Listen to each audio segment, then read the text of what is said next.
আপনারা দেখছেন news perfect India. আজকের বিশেষ প্রতিবেদন।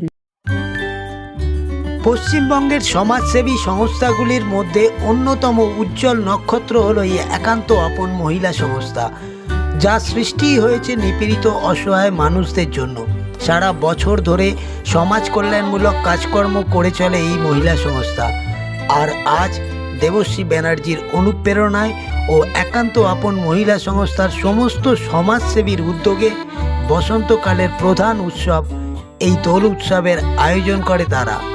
চারিদিকে প্রকৃতি সেজেছে পলাশ শিমুলের রঙে, বাতাসে হালকা শীতের পরশ, সব মিলিয়ে এক অসাধারণ রূপ নিয়েছে প্রকৃতি। আর ঋতুর রাজা বসন্তকালের এই প্রধান উৎসবে নিজেদের মনকে রাঙিয়ে নিল এই একান্ত আপন মহিলা সংস্থার সভ্যবৃন্দরা। তারই চিত্র তুলে ধরা হলো নিউজ পারফেক্ট ইন্ডিয়া টিভির পর্দায়।